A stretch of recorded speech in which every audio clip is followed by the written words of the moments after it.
Урматтуу Алмазбек Акынжанович, сиз кечеги өкмөттүн жыйынында айттыңыз да, өкмөт ОЗП боюнча маселени эмки жумада комитетке киргизет, аркы жумада палатада талкуулайбыз депчи. ОЗП деген сөз эки гана нерседен турат. Осень, зима деген. Анан осень ортолоп калганда, октябрга жетип калганда алардын даярдыгын караштын канчалык кажети бар? ОЗПны биз августта карашыбыз керек болчу да, даярдыктан. Бүгүнкү күндө биз алардын даярдыгын эмес, чабалдыгын карашыбыз керек. Мына 1-2 күн суук болду, кыламык кар жаады, ОЗП нөл экени билим калды. Болот деген суу болгон жок, толот деген токтогул толгон жок, топ базада көмүр жок, толгон элде көңүл жок дегендей эле да. Эчтеке жок. ОЗП нөл. Жетекчилердин жеке жоопкерчилигин карай турган мезгил жетти да. Анан ал ортодо айрым массалык маалымат каражаттарында айтылып кетпеди, Ширшов келиптир, тиги менен бул менен жолугуп чыктыр депчи. Ширшовдун киргенде чатак эмес. Ширшовдун схемасы киргенде, кептин бардыгы. Кеп Ширшовдун таманында эмес, кеп Ширшовдун заманында. Кеп Ширшовдун кадамында эмес, кеп Ширшовдун адамында. Мына Ширшовдун убагындай верный отключение башталды. А булар аны плановый отключение атып алыштыр. Ким ишенет? Азыр чүйдүн жарымта сөз жок бүгүн, 7-октябрда. Мен эртең менен карадым Север электрондон. Верный отключение. Ремонт эт, ремонтту июнь, августта кылат, ОЗПга даярдыкты.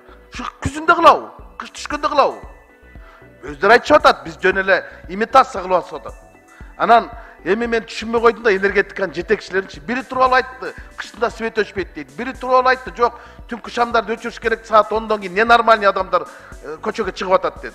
Кайта ненормальный болуп өзү буйругун жок кылды.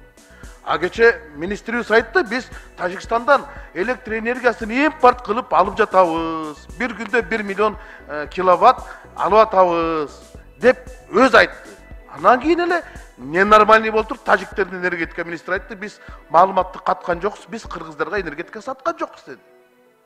Ал ортодо ажабыз айтты ол дагы ишенип. Биз ОЗПны көрдүк да, ОЗПга өкмөт нөл экен. Улукбек Асамиевич өзү айткан, персональный жооп бересиңер деген. Вот ошолордун жоопкерчилигин карашыбыз керек. Жоопкерчиликсиз мамиле кылды. Булар кышка кам көрбөй, кадрларга кам көргөн. Бүтүндөй рес снабжение бардыгын начальниктерин алмаштырган болчу. А бүгүн болсо ошонун запкысын эл тартып атат. Мына көмүр жок, свет жок. А свет жок болсо жаңырышта да суу да жок да. Үшүгөнгө шишиген болуп, эл элеңдеп калбады. Атам экөөбүзгө бир ыштан кантип чыган бул кыштан деп. Көмүр таппай, элдин баары көчөдө калбады. Анан кайыкта кышкы болгон даярдыкты карайбыз өкмөттүн. Өкмөттүн чабалдыгын караш керек да, жанагы энергетика тармагындагы эрксиз адамдардын баарын кызматтан кетириш керек. Биз ошону карап, жогорку кеңеш токтом токуп президентке сунуш кылышыбыз керек. Алар даяр эмес экенин кечеги бүгүнкү күндөр көргөзүп койду.